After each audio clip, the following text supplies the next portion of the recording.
ഇന്നത്തെ നമ്മുടെ പ്ലാൻ മീൻ പിടുത്തമാണ്. ചെറുമീൻ, ബ്രാല്, ഇത് രണ്ടാണ് നമ്മുടെ ടാർഗറ്റ്.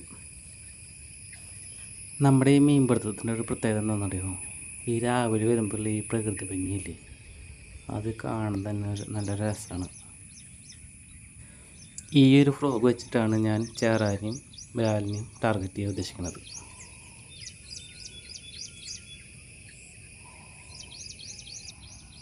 ഈ റീലും സ്റ്റിക്ക് ഉപയോഗിച്ചിട്ടാണ് ഞാൻ ഇവിടെ കാസ്റ്റ് ചെയ്യാൻ പോകുന്നത്. പണ്ടൊക്കെ ചേട്ടന്മാർ ഇങ്ങനത്തെ റീലൊക്കെ വെച്ചിട്ട് മീൻ പിടിക്കാൻ കണ്ടിട്ട് അങ്ങനെ ഒരു ആഗ്രഹം കൊണ്ട് എടുത്തതാണ് ഈ റീലും സ്റ്റിക്കൊക്കെ.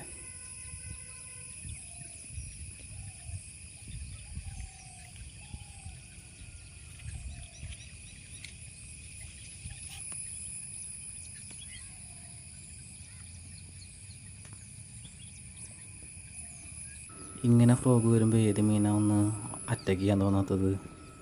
കണ്ടില്ലേ വരുന്ന വരവ്.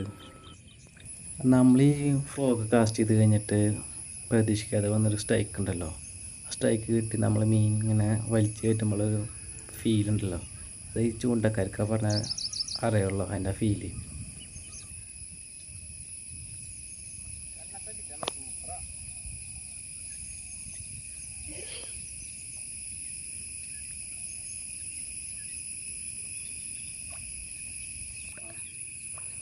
നമ്മൾ ഇവിടെ നിന്നും കിട്ടാണ്ടായപ്പോൾ സ്പോട്ടൊന്ന് മാറ്റി പിടിക്കാൻ വിചാരിച്ച് വേറെ സ്പോട്ടിലേക്ക് പോയോണ്ടിരിക്കുക. അപ്പോൾ മീൻ പിടുത്തക്കാരുടെ ഏറ്റവും വലിയൊരു പ്രശ്നമാണിത്. നമ്മൾ എറിയണ സമയത്ത്, സ്റ്റിക്ക് കാസ്റ്റ് ചെയ്യുന്ന സമയത്ത് അടുത്തുള്ള മരത്തിലോ എവിടെയെങ്കിലുമൊക്കെ പോയി കുടുങ്ങും. അപ്പോൾ നമ്മുടെ എന്താ പറയുക, അവിടെ കുടുങ്ങി കഴിഞ്ഞാൽ എടുക്കാൻ ഭയങ്കര ബുദ്ധിമുട്ടാവും. ഫ്രോഗ് പൊട്ടിപ്പോകും, ബ്രൈഡ് പൊട്ടിപ്പോകും. അങ്ങനെയാണ്. ഇപ്പം എൻ്റെ ബ്രൈഡ് ഫ്രോഗ് പൊട്ടിപ്പോയി. ഫ്രോഗ് കിട്ടി, ഫ്രോഗ് ആകെ നാശമായി. അതിനുശേഷം ഒരു നാടൻ വരാല് നമ്മുടെ സ്റ്റിക്കുമ്മ സ്ട്രൈക്ക് കിട്ടിയിട്ടാണ്. അതിൻ്റെ വീഡിയോ നമുക്ക് എടുക്കാൻ പറ്റിയില്ല.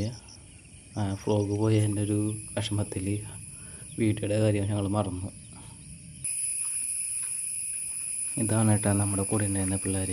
നല്ല സപ്പോർട്ടായിരുന്ന, നല്ല കട്ടക്ക് സപ്പോർട്ടായിരുന്ന, ഫ്രോഗൊക്കെ എടുക്കാനായിട്ട് സഹായിച്ചതായിരുന്നു.